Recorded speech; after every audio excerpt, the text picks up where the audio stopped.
Hello friends, welcome back to our YouTube channel GK with me. तो आज की ये जो हमारी क्लास रहेगी वो रहेगी चंडीगढ़ पीआरटी के कैंडिडेट्स के लिए, क्योंकि अपकमिंग उनका एग्जाम भी बहुत पास में है। तो हम ये सीरीज स्टार्ट कर रहे हैं। ये क्लासेस रहेंगी आपकी 100 क्वेश्चंस की टाइप ऑफ। आप इस क्लास को मैराथन कह सकते हैं। इसमें मैं आपको एसएसटी और टीचिंग एप्टीट्यूड के क्वेश्चंस कराने वाली हूँ, लेकिन ये क्लासेस आपकी अलग अलग रहने वाली हैं। जैसे मान लीजिए आज की क्लास में हम एसएसटी के 100 क्वेश्चन की सीरीज कंप्लीट कर लेंगे। इसके बाद ऐसे ही आपको टीचिंग एप्टीट्यूड के 50 या 100 क्वेश्चन की सीरीज देखने को मिलती रहेगी। ठीक है, तो इन क्लासेस में मैंने केवल वही क्वेश्चंस ऐड किए हैं जो आपके एग्जाम में कहीं ना कहीं पहले पूछे गए हैं, और ये सारे प्रीवियस ईयर बेस रहने वाले हैं। तो आप इन क्लासेस को जरूर देखिएगा। ये मैराथन क्लासेस आपके लिए बहुत यूजफुल रहने वाली हैं। ठीक है, 100 क्वेश्चन की सीरीज है और आपके लिए बहुत ही ज्यादा इंपॉर्टेंट सीरीज ये क्लास रहेगी। ठीक है, तो आप लास्ट तक इस क्लास को देखिएगा, बहुत यूजफुल रहेगी। इसके साथ साथ मैं आपको एक बात और बता देती हूँ, इस क्लास को मैंने ऐसे क्वेश्चन पूरे सारे के सारे ऑप्शंस टाइप पे नहीं लिखा है। मैंने इस क्लास को इस तरीके से लिखा है कि इसमें आपके ज्यादा से ज्यादा क्वेश्चंस कवर हो जाए और साथ साथ मैं उसको एक्सप्लेन करती जाऊं। मान लीजिए जो मैंने एक्सप्लेन किया है उसमें से आपके एग्जाम में कुछ आ जाएगा तो आपको याद रहेगा। अब देखिए यहाँ पर मैंने जो क्वेश्चंस लिखे हैं उसके सीधे आंसर लिख दिए हैं, और ये क्लासेस आपके सिर्फ रिवीजन के पॉइंट ऑफ व्यू से लिखे हैं। मान लीजिए मैं इसको लिखती, साथ में इसके बहुत सारे ऑप्शंस लिखती, एंड देन आपका उसमें भी मेरा इसमें बहुत ज्यादा टाइम चला जाता। लिखने में ही बहुत क्वेश्चंस कम लिखे जाते, फिर कम क्वेश्चन कराए जाते। ऐसे आपकी मैराथन क्लास नहीं बन पाती। ठीक है, तो इसको मैंने एक तरीके से रिवीजन टाइप में बना दिया है ताकि आप इसको बस एक बार सुन लें और मान लीजिए आपके एग्जाम में आ जाए तो आप इसको अच्छे से कवर कर पाए। ठीक है, तो बस आप इसको सुनते जाइएगा। इस क्लास को सिर्फ सुन लेंगे, मान लीजिए एग्जाम में इसमें से कोई क्वेश्चन आ जाता है तो आपके लिए वो यूजफुल रहेगा। मैं आपको बता देती हूँ, मैंने पहले भी एसटेट के टाइम पर भी इसी तरीके से सीरीज कराई थी। उन सीरीज में से बहुत सारे क्वेश्चंस आए हुए थे। जैसे मैंने टीजीडी का हमारे एग्जाम था, उसमें बच्चों को क्वेश्चंस कराए थे, ईवीएस के क्वेश्चन कराए थे। 3-4 क्वेश्चन एज इट इज उसी क्लास में से पूछ लिए गए थे। तो ये आपके लिए यूजफुल हो सकता है, क्योंकि मैं सारे प्रीवियस ईयर क्वेश्चन ढूंढ कर लाई हूँ और उनको ही इसमें मैंने ऐड किया है। ठीक है, अब ज्यादा टाइम मैं आपका नहीं लूंगी। मुझे पता है मैंने बहुत देर तक बोल रही हूँ, आपको भी ऐसा हो रहा होगा कि पता नहीं मैम क्लास कब स्टार्ट करेंगे, पढ़ाएंगे कब।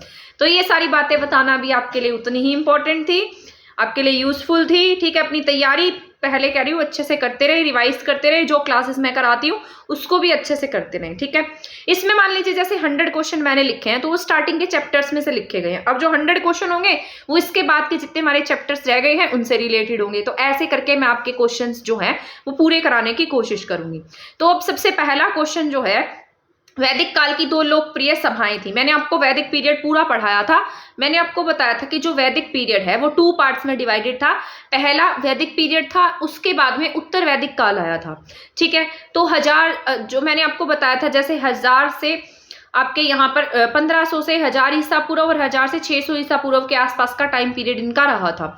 जो पूर्व वैदिक पीरियड था या वैदिक काल था जिसमें ऋग्वेद की रचना की गई थी, वो पीरियड आपका बहुत अच्छा था। लेकिन बाद में जैसे जैसे उत्तर वैदिक पीरियड की तरफ बढ़े, लोहा खोजा गया, लोगों में पुत्र प्राप्ति को लेकर बहुत ज्यादा मोह प्रकट हो गया, स्त्रियों की स्थिति खराब हो गई, शूद्रों की स्थिति खराब हो गई, काम जो था वो कैसे होने लगा, यानी कि पहले जो काम था वो वर्ण आधारित था, कर्म आधारित था। बाद में जो काम था वो कैसे होने लगा, जैसे मान लीजिए कोई ब्राह्मण है तो उसका बेटा ही ब्राह्मण बनेगा, कोई क्षत्रिय है तो उसका बेटा ही क्षत्रिय होगा। कर्म आधारित ना होकर वर्ण आधारित हो गई थी। ठीक है, तो ये सारा मैं आपको पढ़ा चुकी थी। ये टाइप ऑफ आपकी रिवीजन हो रही है। तो यहाँ पर वैदिक काल की मैंने आपको बताया था, उसमें 2 सभाएं होती थी, जिसमें से एक सभा थी और इसके साथ साथ एक समिति होती थी। मैंने इसको आपको एग्जाम्पल देकर बताया था लोकसभा का और राज्यसभा का। मैंने आपको कहा था कि इसमें से एक जो कमेटी थी वो किस तरीके की थी, सामान्य लोगों की थी, और एक में कुछ गणमान्य लोग ही प्रेजेंट होते थे। तो जो सभा है वो किसमें थी, प्रारंभिक ऋग्वेद में थी। स्त्रियां भी इसमें पार्टिसिपेट करती थी, जैसे गार्गी, विदुषी जैसी जो महान स्त्रियां थी वो इसमें शामिल थी। सभा जो थी वो क्या थी, सभा में क्या होती थी, ये प्रारंभिक ऋग्वेद काल में हुई थी और सभापति होती थी वो महिलाओं की थी। लेकिन उत्तर वैदिक काल में आते आते इस प्रथा को भी खत्म कर दिया गया। अगर हम समिति की बात करते हैं तो ये जो आम जो लोग हैं उनसे रिलेटेड थी। इसमें जनजाति के लोग या व्यवसाय से लोग इकट्ठे होते थे। इसमें टैक्स वगैरह से रिलेटेड बातें की जाती थी। जो भी पैसा इकट्ठा करके लाया जाता था वो राजा को दे दिया जाता था। तो ये सारा मैं पढ़ा चुकी थी। तो इसमें इसका आंसर क्या हो जाएगा, वैदिक पीरियड में यहाँ पर सभा और समिति थी। ठीक है, इसके बाद हम नेक्स्ट क्वेश्चन पे चलते हैं। निम्न में से किस वेद में यज्ञ सूत्र है? यानी कि मैंने आपको बताया था सूत्र मतलब टाइप ऑफ आप श्लोक कह सकते हैं, तो ऐसा कौन सा वेद है जिसमें यज्ञ की बात की गई है? ठीक है, जैसे सामवेद है, सामवेद में संगीत की बात कही गई है। ऋग्वेद है, ऋग्वेद में बहुत सारे मंत्र लिखे गए हैं, सूक्त लिखे गए हैं, 1028 सूक्त है उसमें। वैसे ही जो यज्ञ है, यज्ञ को समर्पित जो सूत्र है वो कौन से वेद में है? तो इसका राइट आंसर हो जाएगा यजुर्वेद में। ठीक है, यजुर्वेद जो है ये यजु और वेद से मिलकर बना है, तो ये क्या है? यजुर्वेद है। यजुर्वेद में ऐसा कहा जाता है कि ये टाइप ऑफ ऋग्वेद के जैसा है, इसके 75 श्लोक ही खुद के हैं। इसमें जो गद्य मंत्र है उसका पाठ पढ़ाया जाता है। ठीक है, आई होप, मैं ऐसी उम्मीद कर रही हूँ आपको ये क्लास समझ में आ रही होगी, आपके लिए यूजफुल भी रही होगी, आपके लिए यूजफुल रह रही होगी, आप यहाँ से कुछ ना कुछ सीख रहे होंगे, आपका एक तरीके का रिवीजन हो रहा होगा। इसके बाद हमारा नेक्स्ट क्वेश्चन है, वैदिक काल में सबसे महत्वपूर्ण शिल्पकार था, यानी कि वैदिक पीरियड में ऐसा कौन सा आर्किटेक्चर था जो सबसे ज्यादा फेमस था? तो अगर हम वैदिक काल की बात करते हैं तो वैदिक काल में सबसे महत्वपूर्ण शिल्पकार बढ़ई था। ठीक है, तो उस टाइम पर बढ़ई की जो वैल्यू है वो बहुत ज्यादा थी। अब ये जो एसएसटी की क्लास है ये तो आपके ओनली पीआरटी के एग्जाम के लिए है, लेकिन जो मैं टीचिंग एप्टीट्यूड की क्लासेस कराऊंगी वो आपके पीआरटी और टीजीटी दोनों के लिए इंपॉर्टेंट रहेगी। तो टीजीटी वाले कैंडिडेट्स के लिए भी वो क्लास इक्वली हेल्पफुल रहने वाली है। इसके बाद हमारा नेक्स्ट क्वेश्चन है, संगीतमय रूप से प्रस्तुत किया गया एकमात्र वेद है। तो मैंने आपको बताया था कि हमारे यहाँ पर टोटल कितने वेद हैं? 4 वेद थे। ठीक है, सबसे लेटेस्ट जो लिखा गया वो कौन सा था? अथर्ववेद था। ठीक है, अथर्ववेद जो था वो किसकी बात करता था? मॉडर्न जमाने की या साइंस की बातें करता था, लेकिन साइंस के साथ साथ ये जादू टोना और इन सब चीजों के बारे में भी लिखा गया था। लेकिन अगर हम बात करते हैं सामवेद की, तो सामवेद किससे रिलेटेड? आपके म्यूजिक से, संगीत से संबंधित है। ठीक है, इतना याद रखना है। सामवेद का मतलब होता है सामान, राग, और वेद का मतलब किससे है? ज्ञान से है। तो सामवेद का मतलब क्या हो जाता है? राग और ज्ञान। ठीक है, आ गया समझ में इतना? तो संगीतमय रूप से प्रस्तुत किया गया एकमात्र वेद कौन सा है? सामवेद है। इसके बाद हमारा नेक्स्ट क्वेश्चन है, गायत्री मंत्र। ये मैं आपको बता चुकी हूँ, गायत्री मंत्र जो है वो ऋग्वेद के 3रे मंडल से लिया गया है। आपको पता होना चाहिए ऋग्वेद में टोटल 10 मंडल की बात कही गई है, और ये 10 के 10 मंडल मैं आपको पढ़ा चुकी हूँ। थ्योरी की क्लासेस में मैंने आपको सारा डिटेल से पढ़ाया था। अगर मान लीजिए आप भूल गए हैं, आपको सारा का सारा रिवाइज करना है, तो आप दोबारा से क्लासेस देख सकते हैं। और फिर अगर आपको नोट्स के थ्रू पढ़ना है तो आप नोट्स परचेज कर सकते हैं एग्जाम फैक्ट अकेडमी ऐप से। और एक बात और मैं आपको बता देती हूँ, बहुत सारे कैंडिडेट मुझसे टीचिंग एप्टीट्यूड के नोट्स मांग रहे हैं, बट मेरा व्हाट्सएप जो है वो कुछ दिन से वर्क नहीं कर रहा है। ठीक है, तो कल या परसों तक मेरा व्हाट्सएप जो है वो वर्किंग मोड में आ जाएगा, तो तब तक के लिए आप वेट कर लीजिए, उसके बाद आपको नोट्स प्रोवाइड हो जाएंगे। ठीक है, तो यही मुझे आपको बताना था। गायत्री मंत्र की बात कर लेते हैं। गायत्री मंत्र जो है ऋग्वेद के 3रे मंडल से लिया गया है। 3रा मंडल किसको समर्पित है? ये विश्वामित्र जी ने क्या लिखा? गायत्री मंत्र लिखा। गायत्री मंत्र को हम किसके नाम से जानते हैं? सावित्री मंत्र के रूप से जानते हैं। ये बहुत ज्यादा पूजनीय माने जाते हैं। सूर्य देव को ही हम क्या कहते हैं? सावित्र कहते हैं। यानी कि जो सावित्र होता है वो क्या होता है? उगता हुआ सूरज होता है। तो उगते सूरज को हम क्या कह देते हैं? सावित्र कह देते हैं। ठीक है, तो गायत्री मंत्र कौन से मंडल से लिया गया है? ऋग्वेद के 3रे मंडल से लिया गया है। किसके द्वारा रचित है? विश्वामित्र जी के द्वारा रचित है। ठीक है, इसके बाद हमारा नेक्स्ट क्वेश्चन है, आर्य समाज ने मनुष्य के जीवन की निम्न में से कौन सी अवस्था सही बताई है? ठीक है, तो यहाँ पर लिखा है आर्य समाज में मनुष्य के जीवन की निम्न में से कौन सी अवस्था सही है? तो आर्य समाज जो था वो चार पार्ट्स में डिवाइडेड था। यानी कि पहले सबको ब्रह्मचर्य का पालन करना होता था। ब्रह्मचर्य में जो बच्चा था वो गुरु के पास जाकर शिक्षा प्राप्त करता था। 25 साल का हो जाता तब वो घर वापस आता था। घर आने के बाद उसका विवाह कराया जाता, गृहस्थ जीवन जीता था। फिर उसके बाद वानप्रस्थ जीवन होता था, और फिर बाद में वो घर से बाहर जंगलों में चला जाता, संन्यास ले लेता या गृह त्याग कर देता था। तो ये 4 यहाँ पर इसके पार्ट्स थे। जैसे सबसे पहले ब्रह्मचर्य को पालन करना होता था, उसके बाद गृहस्थ था, उसके बाद वानप्रस्थ, उसके बाद संन्यास। ब्रह्मचर्य जो थे वो छात्र रहेगा उस टाइम पीरियड तक बच्चा। उसके बाद जब वो गृहस्थ होगा तो परिवार वगैरह को संभालेगा। वानप्रस्थ में एक तरीके से सेवानिवृत्त हो जाएगा, हर चीज से जितनी भी रिस्पॉन्सिबिलिटीज हैं उन सबसे मुक्त हो जाएगा। फिर उसके बाद संन्यास जो है ये 75 से 100 साल का पीरियड कहा जाता था। ठीक है, ये कब तक था? 75 से 100 साल का। ये 25 साल तक टाइम पीरियड होता था। ये 25 से 50 और ये 50 से 75। ठीक है, तो ऐसे 25 ईयर्स के 4 फेज थे। इसके बाद हमारा नेक्स्ट क्वेश्चन है, उत्तर वैदिक काल में निम्न में से कौन पशुओं का देवता था? तो उत्तर वैदिक काल की बात करते हैं तो यहाँ पर रुद्र जो थे वो क्या थे? पशुओं के देवता थे। ठीक है, और अगर हम शूद्रों के देवता की बात करें, महिलाओं के देवता की बात करें, तो उत्तर वैदिक पीरियड आते आते शूद्रों के देवता, महिलाओं के देवता कौन बन गए थे? पूषण बन गए थे। ठीक है, और इससे पहले ये जो थे पूषण, ये वैदिक पीरियड में जानवरों के या पशुओं के देवता होते थे। तो आप यहाँ से अंदाजा लगा सकते हैं कि यहाँ पर महिलाओं की और शूद्रों की स्थिति डिक्लाइन मोड में आ चुकी थी। इसके बाद हम यहाँ पर नेक्स्ट पढ़ लेते हैं, ऋग्वेद में दास और दस्यु शब्द का उल्लेख है। अब ऐसे मत कहना कि हमें राइटिंग समझ में नहीं आ रही है, मैंने बहुत मेहनत से लिखा है, इतने सारे क्वेश्चंस लिख लिख के मुझे मतलब 200 300 क्वेश्चंस एक दिन में लिखने पड़ते हैं, मुझे मेरी पढ़ाई भी करनी पड़ती है, तो पूरा का पूरा टाइम इसमें कितना लगता है। तो मैं आपको बोलकर एक्सप्लेन कर रही हूँ, समझा भी रही हूँ, तो आप ध्यान से सुन लीजिएगा। मान लो आपको कोई पॉइंट लिखा हुआ समझ में नहीं आता है, बोला हुआ तो समझ में आ जाता है ना। तो मान लीजिए मैं एक एक अक्षर को बहुत साफ साफ लिखूं तो उसमें मेरा कितना टाइम चला जाएगा। फिर भी मैं कोशिश करती हूँ उसको बहुत सही लिखने की, बट इतने टाइम में मैं चाहती हूँ कि आपका कंटेंट भी रेडी हो जाए, आपका ज़्यादा टाइम भी ना लगे, तो फिर ऐसा लिखा जाता है। तो आप इसको समझ लीजिएगा। मान लीजिए कोई शब्द समझ में ना आए तो प्लीज़ मुझे माफ़ कर दीजिएगा, या फिर जैसे मैं आपको बोलकर समझा रही हूँ तो वैसे समझ लीजिएगा। ठीक है, तो यहाँ पर लिखा है, ऋग्वेद में दास और दस्यु शब्द का उल्लेख है।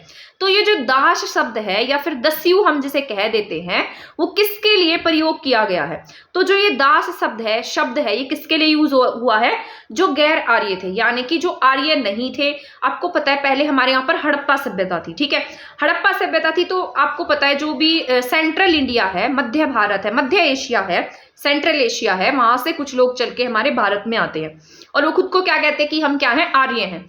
अब जिन लोगों ने, मान लीजिए कुछ लोग थे जो उनकी तरफ बहुत ज्यादा फेयर नहीं थे, जो यहाँ के स्थानीय निवासी थे, जिन्होंने इनको नहीं अपनाया या जिनको इन्होंने दास बना लिया, तो ये क्या बन गए? गैर आर्य बन गए। ठीक है, इसके साथ साथ दास राज्य युद्ध की बात भी होती है। तो दास राज्य युद्ध जो है ये कौन सी नदी के किनारे होता है? परुष्णी नदी के किनारे होता है। ये सारा मैं आपको पढ़ा चुकी हूँ। 5 आर्य प्लस 5 अनार्यों के बीच में क्या होता है? दास राज्य युद्ध होता है। ठीक है, इसमें कुरु लड़ते हैं, पंचाल लड़ते हैं, भरत वंश लड़ता है, इसमें भरत विजयी हो जाता है, जिसके नाम पर हमारे देश का नाम भारत रखा जाता है। ठीक है, तो दास राज्य युद्ध कौन सी नदी के किनारे है? परुष्णी। 5 आर्य प्लस 5 अनार्य के बीच में ये युद्ध होता है। इसके बाद क्वेश्चन नंबर 9 है, वैदिक समाज को 4 वर्गों में विभाजित करने का स्पष्ट उल्लेख किसमें मिलता है? ठीक है, तो ये 4 जो आपके यहाँ पर वर्ग दिए गए हैं, ये और कुछ नहीं बल्कि ये वही वर्ग थे, जैसे ब्राह्मण है, क्षत्रिय है, इसके साथ साथ वैश्य है, फिर इसके साथ साथ शूद्र है। तो ये जो 4 वर्ग में हमारा समाज डिवाइडेड था, इसका जिक्र किस में मिलता है या इसके बारे में कहाँ पर लिखा गया है? तो ऐसा कहा जाता है, ये ऋग्वेद के पुरुष सूक्त में इसका वर्णन है, जिसमें ऐसे बताया गया है कि ये जो ब्राह्मण थे उसके मुख से प्रकट हुए, भुजाओं से, ठीक है, और इसके साथ साथ पैरों से शूद्रों की उत्पत्ति हुई। तो ये सब इसमें पुरुष सूक्त में लिखा गया है कि ये जो वैदिक समाज था वो 4 वर्गों में डिवाइडेड था। ये किसमें लिखा है? ऋग्वेद के पुरुष सूक्त में लिखा गया है। इसके बाद हमारा नेक्स्ट क्वेश्चन है, भारत पर आक्रमण करने वाले प्रथम व्यक्ति कौन थे? ठीक है, तो ये ऐसा अरबी या फिर मुस्लिम इस तरीके के आक्रमण नहीं पूछ रहा है, आपको ये पॉइंट भी याद में रखने हैं। यहाँ सिर्फ ये लिखा गया है भारत पर आक्रमण करने वाले प्रथम व्यक्ति थे, तो वो आर्य थे। आर्यों ने हमारे देश पर सबसे पहली बार अटैक किया था जब यहाँ पर हड़प्पा सभ्यता थी। ऐसा कहा जाता है कि हड़प्पा सभ्यता इनके आने के बाद ही खत्म हुई है।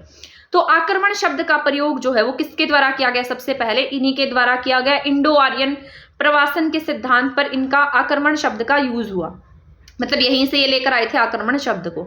इसके बाद हमारा नेक्स्ट क्वेश्चन है, वैदिक देवता जिसे किलों को तोड़ने वाला या फिर युद्ध देवता भी कहा जाता है। ये भी मैं आपको पढ़ा चुकी हूँ, मैंने सारे पॉइंट्स आपको पढ़ाए हुए हैं।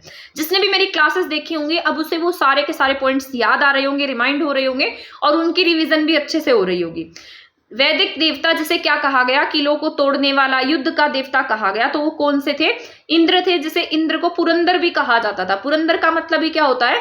जो किलों को तोड़ने वाला होता है वो क्या कहलाता है? पुरंदर कहलाता है। पूर्व वैदिक काल के सबसे महत्वपूर्ण जो देवता थे वो कौन कहे जाते थे? इंद्र कहे जाते थे। ठीक है, याद रख लेना है, जो वैदिक पीरियड है इसके सबसे महत्वपूर्ण देवता कौन हुए हैं? इंद्र हुए हैं। इसके बाद हमारा नेक्स्ट क्वेश्चन है, भारत में महापाषाण खड़े करने की प्रथा लगभग डैश से पहले शुरू हुई थी। महापाषाण का मतलब होता है कि बड़े बड़े जो पत्थर थे, बड़े बड़े स्मारक थे, संरचनाएं थी, वो कब से बनने लग गई थी? तो इसका जो आरंभ है वो 3000 वर्ष पहले हो चुका था। महापाषाण का मतलब बड़े पत्थर जिनका प्रयोग स्मारक बनाने के लिए या संरचनाओं के निर्माण में किया जाता था, तो उसे क्या कह देते थे? महापाषाण। पाषाण मतलब पत्थर होता है, महा आगे लग गया तो और बड़ा, तो बड़े बड़े पत्थर जो थे उसका यूज किस लिए किया जाता था? मतलब स्मारक या फिर संरचनाएं बनाने के लिए। इसके बाद हमारा नेक्स्ट क्वेश्चन है, उत्तर वैदिक जो पीरियड था इसमें जो टैक्स कलेक्शन का काम करते थे, जो टैक्स कलेक्ट करते थे, उसे क्या कहा जाता था? क्योंकि हर पीरियड में अलग अलग टैक्स कलेक्टर थे और उन्हें अलग अलग नाम से जाना जाता था। वैसे ही आपके उत्तर वैदिक पीरियड में भी टैक्स कलेक्टर होते थे, तो टैक्स कलेक्टर को क्या कहते थे? भागदूत कहा जाता था। ठीक है, भागदूत कौन होते थे? जो क्या करते थे? टैक्स कलेक्शन का काम करते थे। ये 1500 ईसा पूर्व से 600 ईसा पूर्व तक क्या रहता है? वैदिक पीरियड रहता है। ये भी मैंने आपको बताया भी था, इसका टाइम पीरियड 1500 ईसा पूर्व से 1000 ईसा पूर्व तक ये आपका वैदिक पीरियड रहता है। और इसके बाद उत्तर वैदिक पीरियड की अगर हम बात करते हैं तो ये 1000 ईसा पूर्व से 600 ईसा पूर्व तक रहा। भागदूत उत्पादन में शाही हिस्से के संग्रह के लिए जिम्मेदार एक अधिकारी होता था। ठीक है, इसके बाद अगर हम बढ़ई की बात करते हैं, मैंने आपको बताया सबसे जो इंपॉर्टेंट शिल्पकार था इस टाइम पीरियड में वो कौन होता था? बढ़ई होता था। तो बढ़ई को ये लोग क्या कहते थे? बढ़ई को तक्षण कहा जाता था। ठीक है, तो बढ़ई को क्या कहते हैं? तक्षण कहते थे। वज्रपति कौन होता था? जो चरागा भूमि के अधिकारी होते थे। क्योंकि पहले जो ये वैदिक पीरियड के लोग थे ये क्या करने के लिए आए थे? इंडिया में चरागा की तलाश में आए थे, ये अपने पशुओं को चराने के लिए यहाँ पर आए थे। तो जो वो भूमि होती थी उसके अधिकारी जो होते थे उसे ये क्या कहते हैं? वज्रपति कहते थे। लेकिन बाद में आते आते इनकी जो व्यवस्था थी वो कैसे हो गई? कृषक हो गए, कृषि में ज्यादा इंटरेस्ट लेने लगे थे। इसके बाद कुलपति क्या होता था? जो पूरे परिवार का मुखिया होता था उसे क्या कहा जाता था? परिवार का मुखिया कहा जाता था। ऋग्वेद के प्रथम सूक्त, जो इसका ऋग्वेद का पहला सूक्त है वो किसको समर्पित है? तो ये समर्पित है अग्नि को। ये लोग अग्नि की पूजा करते थे, तो ये प्रथम सूक्त भी इन्होंने किसे समर्पित किया? अग्नि को समर्पित किया। चारों वेदों में अगर हम बात करते हैं तो चारों वेदों में सबसे प्राचीन अगर हम बात करें, सबसे प्राचीन आपका ऋग्वेद है। सबसे पहले लिखा गया था, सबसे पहली स्टेज में लिखा गया, सबसे प्राचीन हुआ।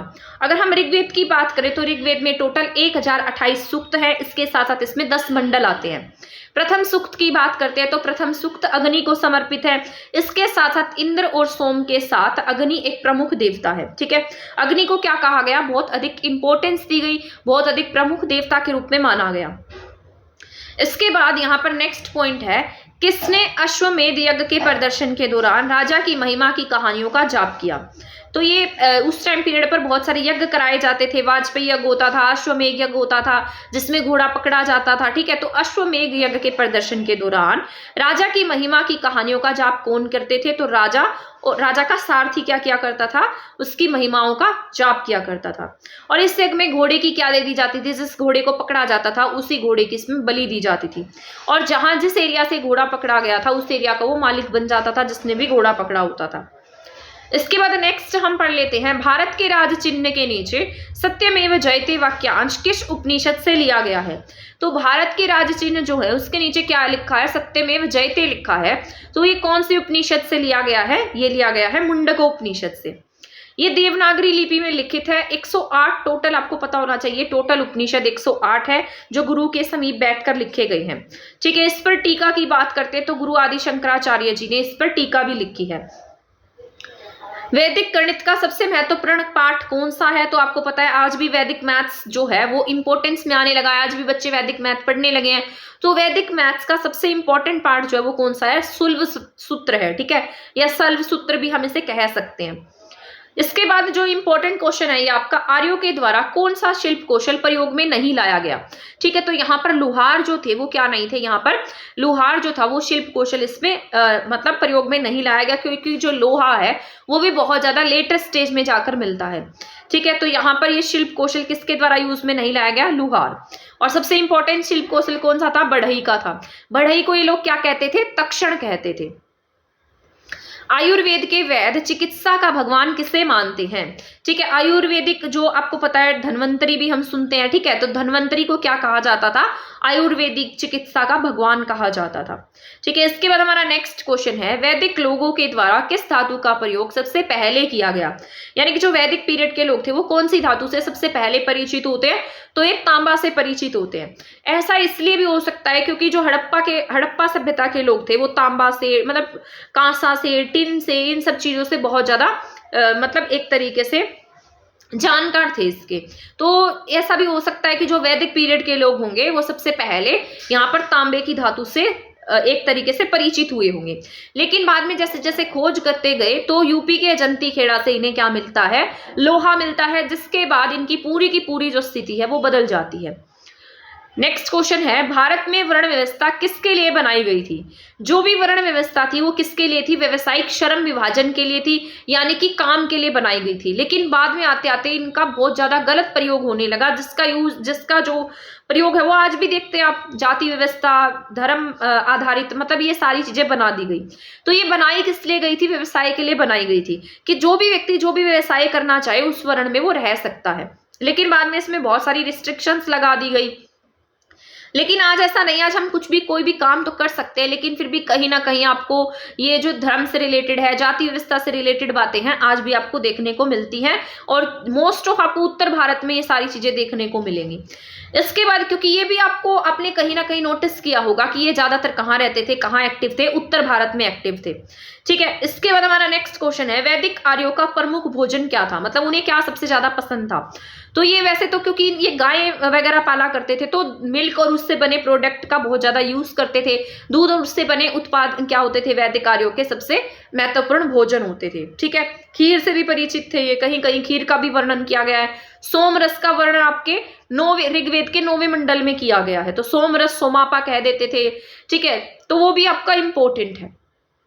इसके बाद अगर आपसे ये भी पूछा जा सकता है, जो उपनिषद है, उपनिषद शब्द का शाब्दिक अर्थ क्या है? तो उपनिषद का अगर हम शाब्दिक अर्थ की बात करते हैं तो इसका मतलब होगा पास बैठना। टोटल आपके यहाँ पर 108 उपनिषद हैं, जिसका अर्थ क्या है? पास बैठना।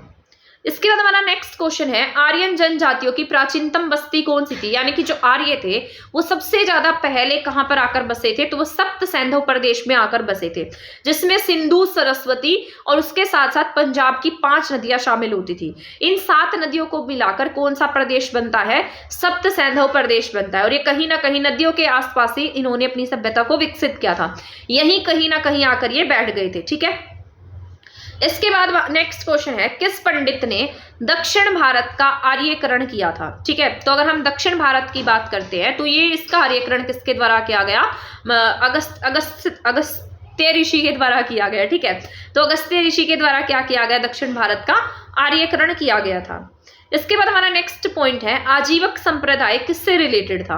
तो अगर हम आजीवक संप्रदाय की बात करते हैं तो इसके जो मतलब जो मेन हेड थे या इसको लोगों तक पहुंचाने वाले थे, उनका नाम था मखलीपुत गोसाल, जो महात्मा बुद्ध के कहीं ना कहीं समकालीन थे। यानी कि जैसे महात्मा बुद्ध अपने ज्ञान की प्राप्ति के लिए घर से निकले थे, ज्ञान प्राप्त हुआ इन्हें, उसी टाइम पीरियड में वहां पर आजीवक संप्रदाय के मखलीपुत गोसाल को भी एक तरीके से ज्ञान की प्राप्ति हुई थी। तो मैंने आपको जब पढ़ाया था तो मैंने आपको कहा था कि जो अशोक था, अशोक तो महात्मा बुद्ध का अनुयायी हो गया था। ठीक है, लेकिन अशोक के जो पिता थे बिंदुसार, बिंदुसार किसको मानते थे? आजीवक संप्रदाय को। उन्होंने आजीवक संप्रदाय के लिए क्या बनवाई थी? इन्होंने आजीवक संप्रदाय के लिए गुफाएं भी बनवाई थी। ठीक है, और इनके जो बिंदुसार के पिता थे चंद्रगुप्त मौर्य, चंद्रगुप्त मौर्य जो थे, मैंने आपको बताया था जैन धर्म जो है, जैन धर्म से रिलेटेड हो गए थे। बाद में ये उपगुप्त के कहने पर ये दक्षिण में कर्नाटक के स्वर्णबेलगोला में चले गए और वहां पर जाकर उन्होंने संलेखना विधि से अपने प्राण त्याग दिए थे।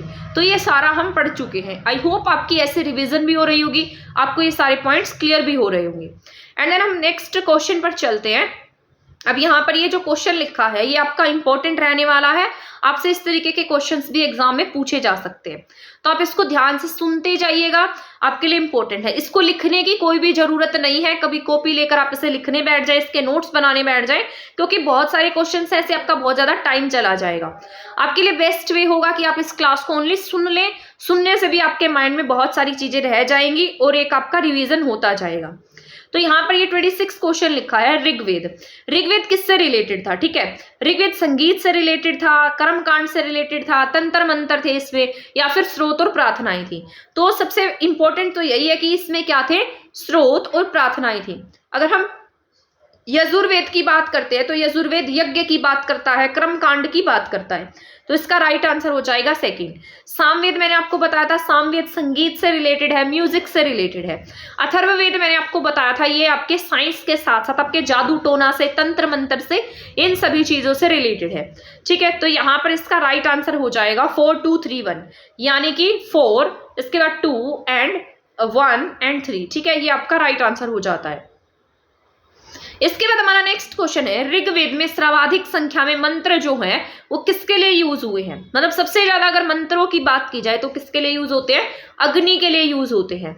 और पहला सूक्त भी किसके बारे में था? अग्नि के बारे में था, ये मैं आपको बता चुकी हूँ। ठीक है, इसके बाद हमारा नेक्स्ट क्वेश्चन है अथर्ववेद। अथर्ववेद ईश्वर से रिलेटेड है, बलिदान से रिलेटेड है, औषधियों से संबंधित है या संगीत से संबंधित है? अगर आपने साइंस और इसके साथ साथ जैसे साइंस से रिलेटेड, जादू टोना से रिलेटेड, तो साइंस है तो औषधियों से रिलेटेड होगा क्योंकि इससे दवाइयां बनती होंगी। ठीक है, तो अथर्ववेद आपका किससे रिलेटेड है? औषधियों से संबंधित है। अगर हम इसके बाद ऋग्वेद की बात करते हैं तो ऋग्वेद जो है ये बलिदान विधि से रिलेटेड है। यजुर्वेद की बात करते हैं तो यजुर्वेद यज्ञ की, ईश्वर को याद दिलाने की बात करता है। सामवेद आपको पता है तो आप संगीत पर टिक करेंगे, तो आप इसके अगर आपको मान लीजिए इसमें से 2 आंसर भी पता है तब भी आप अपने आंसर जो है वो ठीक कर सकते हैं। ठीक है, तो ये हो जाता है आपका राइट आंसर 3 2 1 4। अथर्ववेद औषधियों से रिलेटेड, ऋग्वेद यहाँ पर बलिदान विधि से रिलेटेड है। इसके बाद थर्ड वाला यजुर्वेद जो है वो आपके रिलेटेड है ईश्वर से, यज्ञ से। सामवेद जो है वो आपके संगीत से रिलेटेड है। इसका क्वेश्चन नंबर 29 है, वैदिक साहित्य में सभा और समिति को किस देवता की 2 पुत्रियां कहा गया? मैंने आपको बताया था कि इनके यहाँ पर 2 इंपॉर्टेंट होती थी, सभा और समिति। सभा आज की टाइप ऑफ हम कह सकते हैं राज्यसभा, और समिति को हम टाइप ऑफ लोकसभा भी कह सकते हैं। समिति में क्या होता था, मतलब आम लोग भी भाग लेते थे। ये किस देवता की 2 पुत्रियां कही गई हैं? प्रजापति की पुत्रियां कही गई हैं। सभा और समिति किसकी पुत्रियां थी? प्रजापति की। ठीक है, आई होप आपको समझ में आया होगा। इसके बाद नेक्स्ट क्वेश्चन है, गो अपहरण के प्रसंग में ऋग्वेद में प्रमुख रूप से किसका नाम आता है? तो जैसे ना उस टाइम पीरियड पर क्या हो गया था, लोग गायों के लिए वध करते थे, जानवरों के लिए, पशुओं के लिए, स्पेशली तो वो गायों के लिए युद्ध किया करते थे। मतलब किसी की गाय चुरा लेते थे, युद्ध करते थे। जिसके पास जितनी ज्यादा गायें होती थी वो उतना ही ज्यादा क्या माना जाता था? स्ट्रॉन्ग इंसान माना जाता था। टाइप ऑफ ऐसा कहा जाता था कि उसकी वहां पर मतलब एक तरीके से बोलबाला था। ठीक है, तो जो ये युद्ध होते थे तो उसे क्या कहा जाता था? पणी कहा जाता था। मतलब ऋग्वेद में गो अपहरण के लिए किसका यूज हुआ है? पणियों का यूज हुआ है। ठीक है, इसको याद रखना है। जितने पॉइंट्स मैं आपको बता रही हूँ सारे के सारे इंपॉर्टेंट हैं, सारे एग्जाम्स में आए हुए हैं, सारे आपको याद रखने हैं। डैश में हड़प्पा काल की उन्नत जल प्रबंधन प्रणाली का पता लगाया गया है। तो यहाँ पर अब हड़प्पा सभ्यता से संबंधित क्वेश्चंस आ गए हैं। आगे जैसे जैसे चैप्टर्स आपके बढ़ते जाएंगे वैसे चैप्टर वाइज क्वेश्चंस आते जाएंगे। ठीक है, पहले मैं आपको ये सारे चैप्टर वाइज 100 क्वेश्चंस की सीरीज में करा दूंगी, बाद में टाइम लगेगा तो इन सबको मर्ज करके एक वीडियो बना दूंगी जिससे आपकी ये रिवीजन हो जाएगी। मैं कोशिश करूंगी पूरा का पूरा आपको ये कराने की। डैश में हड़प्पा काल की उन्नत जल प्रबंधन प्रणाली, जहां पर बहुत अच्छा वाटर का सिस्टम था, तो वो कौन सा था? ठीक है, तो धोलावीरा जो है यहाँ पर सबसे बेस्ट वाटर मैनेजमेंट था। मैंने आपको बताया था धोलावीरा में डैम मिले हैं पानी के। ठीक है, तो धोलावीरा क्या है, यहाँ का इंपॉर्टेंट साइट हो जाती है। इसके साथ साथ धोलावीरा की एक इंपॉर्टेंट बात और भी है, बाकी सभी जगह पर 2 दुर्ग मिले थे, एक पूर्वी टीला एक पश्चिमी टीला, लेकिन धोलावीरा एक ऐसी साइट थी जहां पर 3 दुर्ग मिलते हैं, जहां पर मीडियम दुर्ग भी मिलता है और इसके साथ साथ यहाँ पर स्टेडियम के साक्ष्य भी मिलते हैं। धोलावीरा आपकी गुजरात की साइट है, कच्छ गुजरात के पास में धोलावीरा साइट आपको देखने को मिलेगी। ठीक है, तो वाटर के लिए कौन सी इंपॉर्टेंट है? धोलावीरा।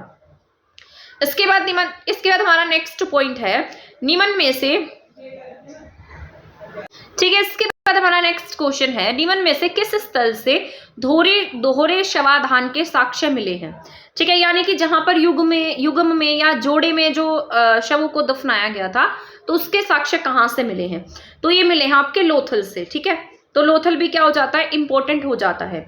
यही बंदरगाह भी थी, ऐसा कहा जाता है जो लोथल था वो क्या था, एक डॉकयार्ड था, बंदरगाह थी। यहाँ से जो सामान है उसका ट्रांसपोर्टेशन शिप्स वगैरह के द्वारा किया जाता था, दूसरी जगह पर पहुंचाया जाता था। यहीं से चावल की भूसी के अवशेष मिले हैं। इसके साथ साथ घोड़े की टेराकोटा मूर्तियों के साक्ष्य भी यहीं से मिले हैं। जहाज बनाने का स्थान लोथल से मिला है।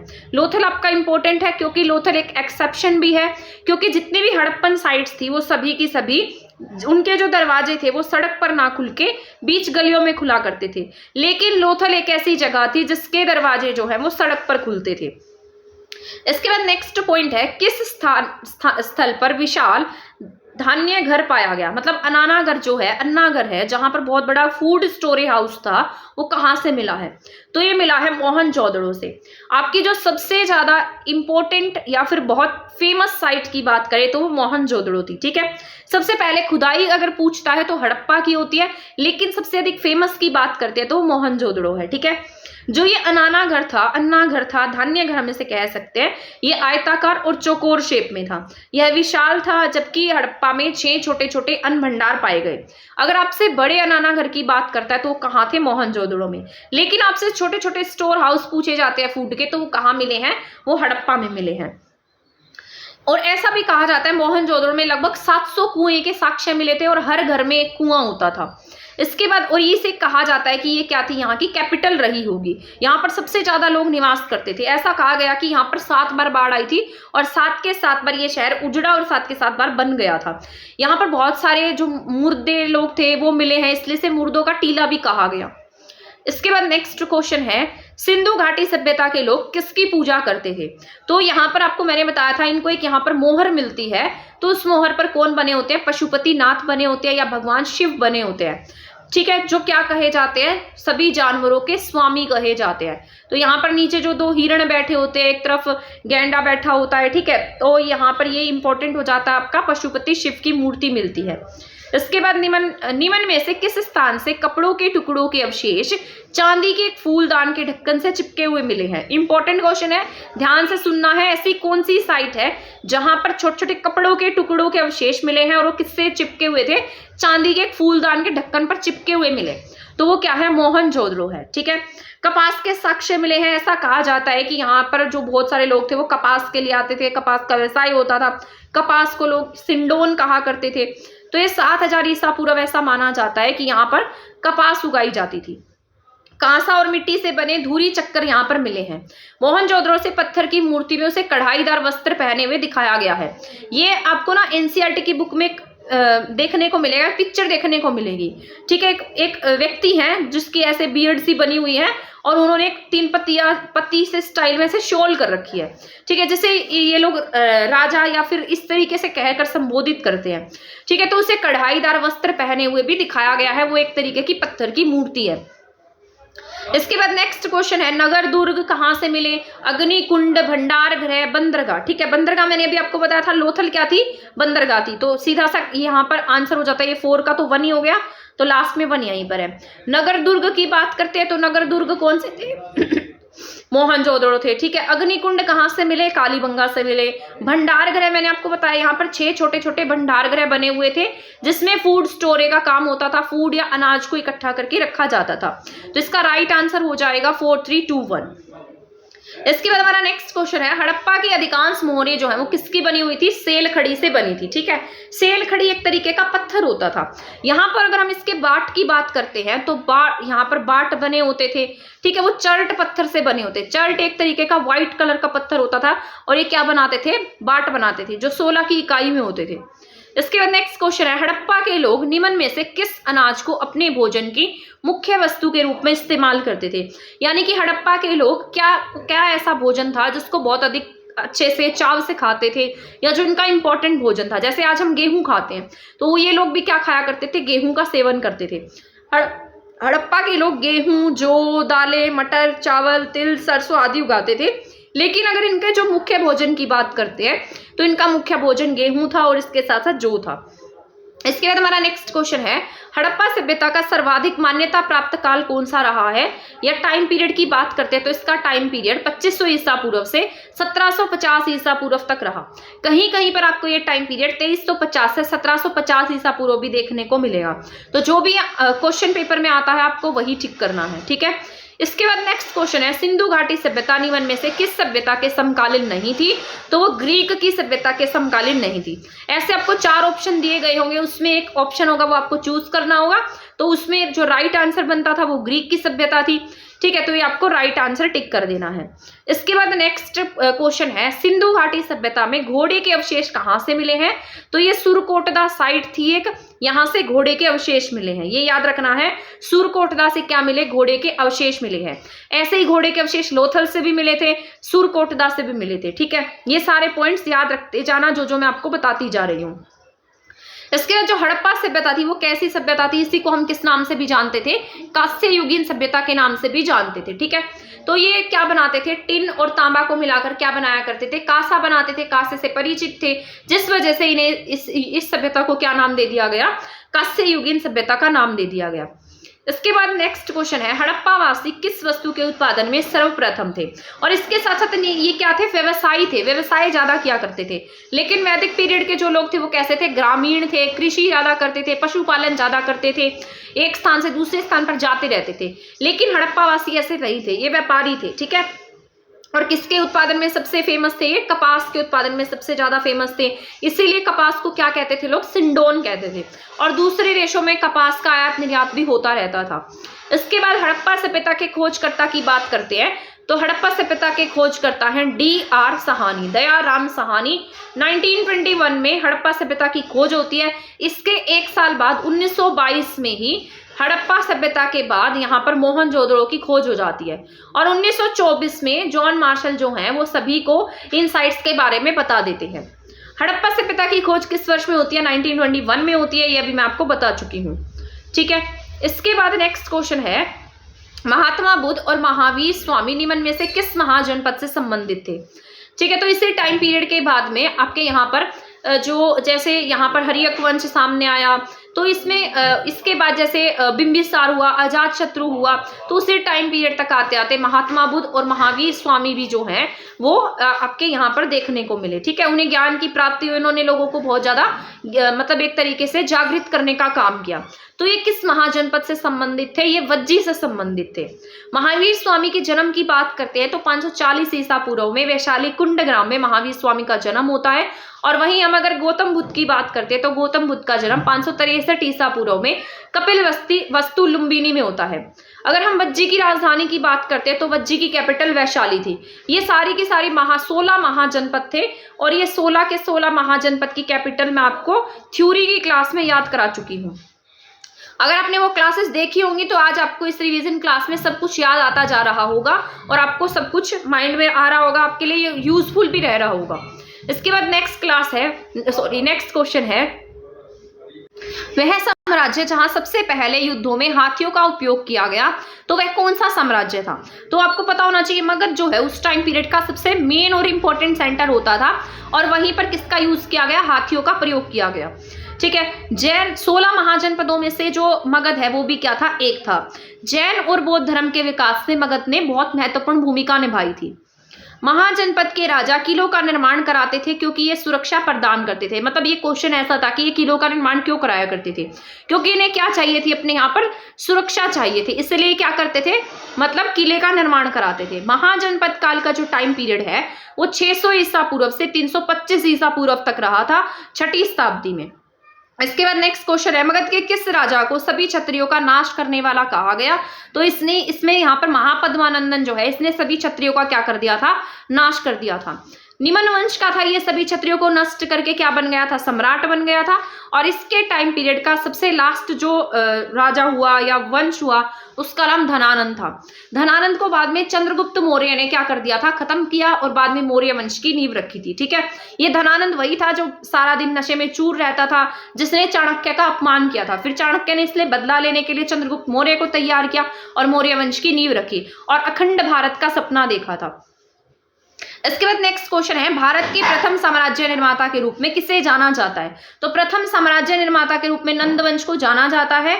इनका टाइम पीरियड 344 ईसा पूर्व से 321 ईसा पूर्व तक रहा।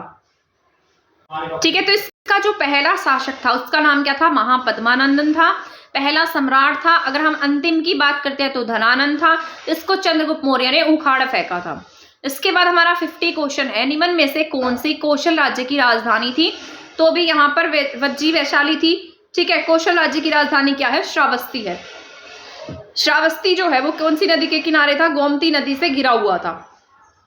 इसके बाद नेक्स्ट क्वेश्चन है 51, निम्न में से किस महाजनपद की राजधानी वैशाली थी? तो ये भी मैं आपको बताकर आई हूँ, वैशाली वज्जी की थी। ठीक है, या वज्जी वैशाली। इसके बाद पांचाल अक्षित्र अवंती की राजधानी उज्जैन या फिर महिष्मती थी।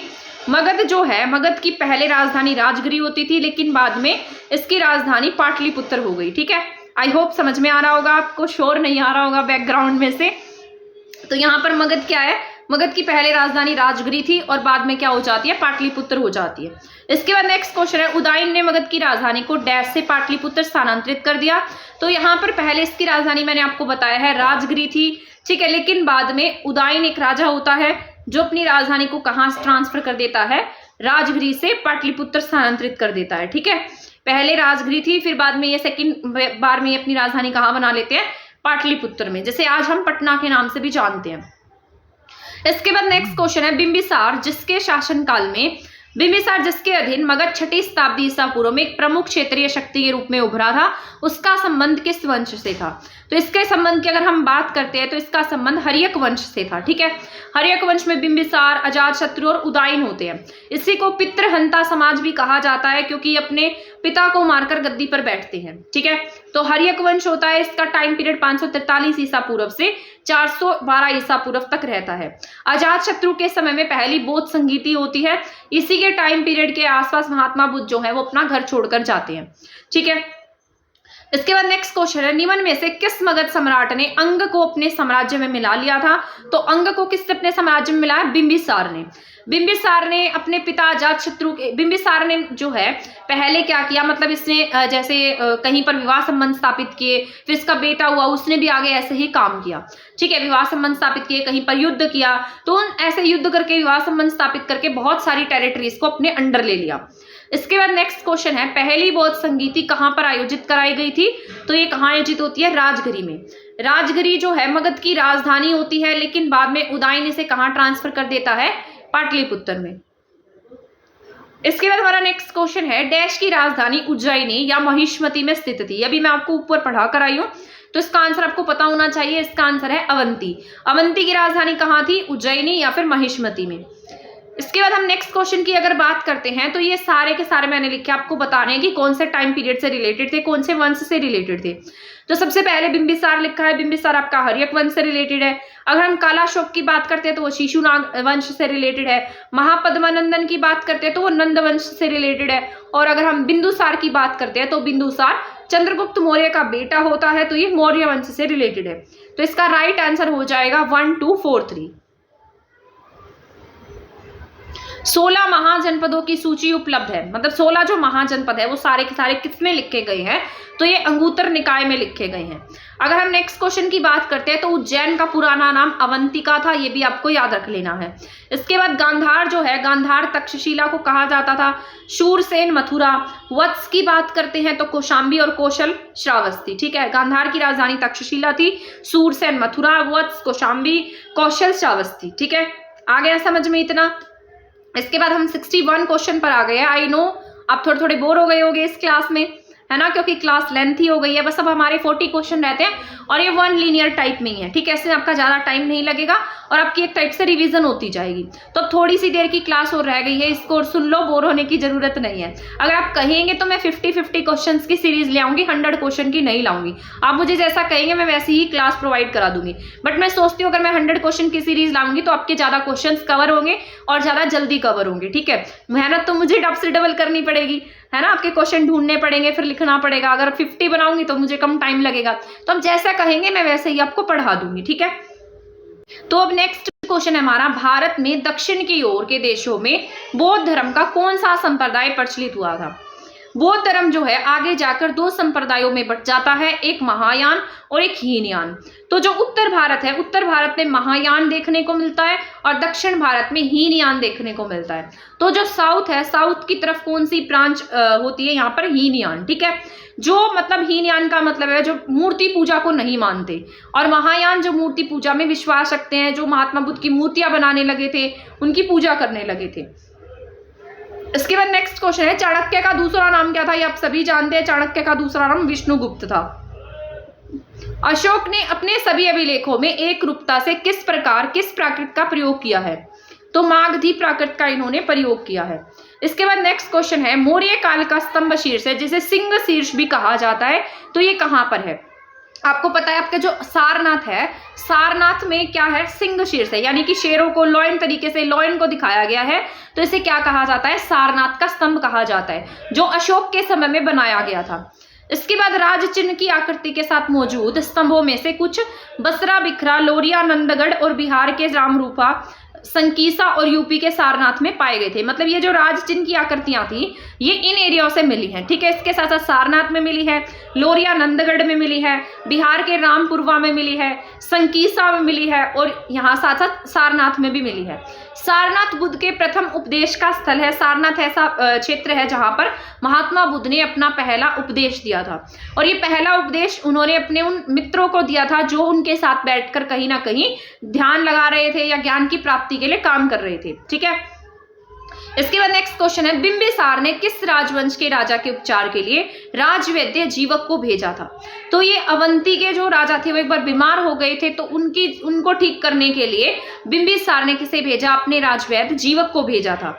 ठीक है, जो जीवक थे वो बहुत बड़े औषधि मतलब एक तरीके से आज के हम डॉक्टर कह सकते हैं, जिन्हें बहुत ज्यादा नॉलेज थी। ठीक है, इसके साथ साथ जीवक जो है बुद्ध और भारतीय राजा बिंबिसार के निजी चिकित्सक बने थे। इसके बाद नेक्स्ट क्वेश्चन है, अंतिम मौर्य राजा की हत्या का जिम्मेदार कौन हुआ? तो अंतिम मौर्य जो राजा थे उसकी हत्या किसने की थी? पुष्यमित्र शुंग ने की थी। शुंग वंश का संस्थापक की जो स्थापना 185 ईसा पूर्व में होती है। शुंग की जो राजधानी है वो क्या बनती है? पाटलिपुत्र बनती है। ठीक है, तो आपसे पूछा जाए कि मौर्य वंश की जो समाप्ति है वो किसने की थी? पुष्यमित्र शुंग ने की थी। भारतीय इतिहास में अशोक ने 13वें शिलालेख को महत्वपूर्ण क्यों माना? ठीक है, क्योंकि इसमें यूनानी राजाओं के नामों का उल्लेख मिलता है, इसलिए 13वें शिलालेख को इंपॉर्टेंस दी गई है। अशोक के अभिलेख जो है वो 3री शताब्दी ईसा पूर्व के हैं, इसलिए अपने बहुत सारे अभिलेख लिखवाए थे। कुछ छोटे अभिलेख थे, कुछ बड़े अभिलेख थे, तो 14 अभिलेख लिखवाए थे। उनके बारे में आपको थ्योरी की क्लासेस में कंप्लीट पढ़ा चुकी हूँ। इसके बाद नेक्स्ट क्वेश्चन है, निम्न में से किस स्रोत में पाटलिपुत्र के प्रशासन का उल्लेख मिलता है? यानी कि पाटलिपुत्र का जो एडमिनिस्ट्रेशन वर्क था या प्रशासन से संबंधित कार्य था, राजा के कार्य थे, ठीक है, वो कौन सी पुस्तक में लिखे गए हैं? तो ये लिखे गए हैं इंडिका में। इंडिका ऐसा कहा जाता है भारत के ऊपर लिखी गई पहली पुस्तक थी, जो किसने लिखी थी? मेगास्थनीज ने लिखी थी। मेगास्थनीज किसके साथ में आया था? सेल्यूकस निकेटर के साथ भारत आया था, जो चंद्रगुप्त मौर्य के दरबार में रहता था। सेल्यूकस निकेटर ने अपनी बेटी हेलेना का विवाह चंद्रगुप्त मौर्य से भी कर दिया गया था, तो ऐसा कहा जाता है ये सबसे पहला इंटरनेशनल मैरिज हुई थी। ठीक है, तो यहाँ पर ये इसके बाद नेक्स्ट क्वेश्चन है, कौटिल्य और चंद्रगुप्त मौर्य के हाथों नंद के पतन को किस संस्कृत नाटक में स्पष्ट रूप से चित्रित किया गया है? तो ये किसमें किया गया? मुद्रा राक्षस में किया गया। मुद्रा राक्षस पुस्तक है जिसमें स्पष्ट रूप से क्या दिखाया गया? कौटिल्य और चंद्रगुप्त मौर्य के हाथों किसके वंश का अंत दिखाया गया है? नंद वंश का। इसके बाद नेक्स्ट क्वेश्चन है, शिलालेख में किस राजा का उल्लेख प्रियदर्शी या देव नाम प्रिय के रूप में किया जाता है? तो ये किसे कहा गया? अशोक को कहा गया है। ठीक है, अशोक का जो रियल नाम है वो किसमें देखने को मिलता है? गुर्जरा और मास के अभिलेख में देखने को मिलता है। मोस्ट इंपॉर्टेंट क्वेश्चन है, प्रीवियस ईयर क्वेश्चन है। धौली स्तंभ में किसके बारे में बताया गया? कलिंग युद्ध के बारे में बताया गया है। और ऐसा कहा जाता है अशोक का जो हृदय परिवर्तन हुआ था वो किसके बाद हुआ? कलिंग युद्ध के बाद में हुआ था। कलिंग युद्ध से पहले अशोक बहुत ज्यादा निर्मम, एक तरीके से कह सकते हैं बहुत कठोर राजा था। इसने इतनी ज्यादा हत्याएं कराई थी, ऐसा भी कहा जाता है कि इसने अपने 100 भाइयों का वध कर दिया था और फिर ये जाकर गद्दी पर बैठा था। इसने अपने भाई सुसीम को मरवा दिया था सिर्फ राजा बनने के लिए। तो ऐसी सारी मान्यताएं प्रचलित है, लेकिन ऐसा भी कहा गया कि कलिंग युद्ध के बाद इतना ज्यादा ये सॉफ्ट हार्टेड बन जाता है कि ये जो जानवर हैं, जो भी छोटे छोटे जीव हैं, उन सबके प्रति इसके मन में क्या आ जाती है? प्रेम भावना जागृत हो जाती है। ठीक है, इसके बाद नेक्स्ट क्वेश्चन है, अशोक ने श्रीलंका में बौद्ध धर्म के प्रचार के लिए किसे भेजा? तो इसने महेंद्र और संघमित्रा, इसके बेटा और एक बेटी होती है जिसका नाम संघमित्रा है, बेटे का नाम महेंद्र होता है। तो ये दोनों को कहाँ भेजता है? श्रीलंका में भेजता है। इसके बाद नेक्स्ट क्वेश्चन है, मौर्य काल में एग्रोनोमई किसे कहा जाता है? तो एग्रोनोमई किसे कहा जाता था? सड़क निर्माण के अधिकारी को ये लोग क्या कहते थे? एग्रोनोमई कहते थे। अशोक के अधिकांश अभिलेख किस भाषा की लिपि में लिखे गए हैं? तो ये प्राकृत और ब्राह्मी लिपि में लिखे गए। भाषा कैसी है? प्राकृत है, और लिपि की बात करें तो वो ब्राह्मी लिपि है। अशोक के जो शिलालेख है इसको पढ़ने का श्रेय जेम्स प्रिंसेप को जाता है। 1837 में जेम्स प्रिंसेप जो है अशोक के शिलालेखों को पढ़ते हैं। इसके बाद हमारा नेक्स्ट क्वेश्चन है, तक्षशिला के प्रसिद्ध स्थल होने का कारण क्या था? कि वहां पर गांधार कला थी, वो पहली यूनिवर्सिटी थी। ठीक है, इसके बाद नेक्स्ट क्वेश्चन है, गुप्त वंश का संस्थापक कौन था? तो गुप्त वंश, ये कई बार क्वेश्चन जो है ये पेपर में आ चुका है, इसलिए आपका इंपॉर्टेंट है, इसको ध्यान से सुन लेना। ठीक है, ये बहुत बार एग्जाम में आया कि गुप्त वंश के संस्थापक कौन थे? तो ये थे श्रीगुप्त। गुप्त किसके सामंत थे? तो ये कुषाणों के सामंत हुआ करते थे, लेकिन बाद में ये क्या बन गए? खुद राजा बन गए कुषाण। इसके बाद नेक्स्ट क्वेश्चन है, गुप्त वंश के किस शासक ने सबसे पहले महाराजा अधिराज की उपाधि धारण की? ठीक है, तो ये चंद्रगुप्त फर्स्ट होते हैं जो किसकी उपाधि को धारण कर लेते हैं? महाराजा अधिराज की उपाधि को धारण करते हैं। ठीक है, इसके बाद हमारा नेक्स्ट क्वेश्चन है, गुप्त शासक की दरबारी भाषा क्या थी? तो गुप्तों की जो दरबारी भाषा थी वो थी संस्कृत। जैसे बौद्ध की कुछ भाषा थी, महावीर जैन की कुछ भाषा थी, वैसे गुप्तों की भाषा क्या थी? संस्कृत थी। नेक्स्ट क्वेश्चन है, फाहियान किसके शासनकाल में भारत आया था? ठीक है, तो ये फाहियान जो था ये यहाँ पर आया, इसने, ये चीनी यात्री था, यहाँ पर आकर इसने बौद्ध धर्म की शिक्षा प्राप्त की, पुस्तकें लिखी। ठीक है, तो ये किसके दरबार में आया था? तो ये चंद्रगुप्त सेकंड के दरबार में आता है, और क्या होता है? ये चीनी यात्री होता है। यहाँ पर आकर ये एजुकेशन प्राप्त करता है, शिक्षा प्राप्त करता है, जगह जगह पर घूमता है, बौद्ध धर्म से रिलेटेड शिक्षा को ग्रहण करता है। इसके बाद हमारा नेक्स्ट क्वेश्चन है, धन्वंतरी थे, धन्वंतरी कौन थे? ठीक है, तो ये चंद्रगुप्त विक्रमादित्य के दरबार में नवरत्न में से एक थे, जो कि क्या थे? चिकित्सक थे। तो चंद्रगुप्त विक्रमादित्य जो है इसके दरबार में क्या होते हैं? नवरत्न होते हैं। लेकिन वहीं आपसे पूछा जाए नौ रत्न के बारे में, तो नौ रत्न किसके दरबार में है? ये अकबर के दरबार में थे। ठीक है, लेकिन वहीं आपसे नवरत्न पूछ लिया जाए तो नवरत्न चंद्रगुप्त विक्रमादित्य के दरबार में होते हैं, और ये धन्वंतरी क्या थे? उसमें से चिकित्सक थे। इसके बाद हमारा नेक्स्ट क्वेश्चन है, किस गुप्तकालीन शासक को कविराज कहा गया? तो कविराज किसे कहा गया है? समुद्रगुप्त को कविराज कहा गया है। समुद्रगुप्त को भारत का नेपोलियन कहा गया है। समुद्रगुप्त को मतलब ये ऐसा कहा जाता है बहुत ज्यादा संगीत प्रेमी था, इसने ना सिक्के चलाए थे, और अपने आप को क्या मानता था? लिच्छवी दोहित्र कहता था। ठीक है, इसने सिक्के चलाए जिस पर ये खुद बैठा है और वीणा को बजा रहा है, तो वीणा बजाते हुए इसे दिखाया गया है। तो ये किसका प्रमाण है कि ये संगीत प्रेमी रहा होगा? और ये भारत का नेपोलियन था, इसने इतने विजय अभियान चलाए, इसने जहां पर भी युद्ध किया वहां पर सभी की सभी टेरिटरीज को जीता। उत्तर भारत के साथ साथ दक्षिण के 12 इलाकों पर इसने विजय प्राप्त की थी। तो समुद्रगुप्त मोस्ट इंपॉर्टेंट कैरेक्टर है। ठीक है, और ऐसा भी कहा जाता है इसने न्याय की जंजीर लगवाई थी। इसके बाद नेक्स्ट पॉइंट है, सोने के सर्वाधिक सिक्के किसके टाइम पीरियड में चले हैं? तो सोने के जो सिक्के हैं वो गुप्तों के समय में सबसे अधिक चलते हैं। गुप्तों ने सबसे अधिक सोने के सिक्के चलाए हैं।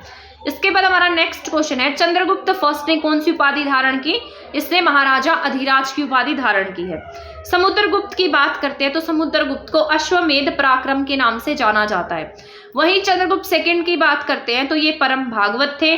स्कंदगुप्त की बात करते हैं तो ये शक्रोपम थे। ठीक है, स्कंदगुप्त शक्रोपम। स्कंदगुप्त ने ऐसा कहा जाता है कि जो सुदर्शन झील है उसके भी पुनर्निर्माण के लिए काम किया था। ठीक है, तो इसके बाद हमारा नेक्स्ट क्वेश्चन है, चंद्रगुप्त फर्स्ट चंद्रगुप्त फर्स्ट जो है वो कुमार देवी, रामगुप्त जो है वो ध्रुव देवी, समुद्रगुप्त की पत्नी दत्ता देवी, रुद्रसेन सेकंड प्रभावती देवी। ठीक है, तो इसको एक बार मैच कर लीजिएगा।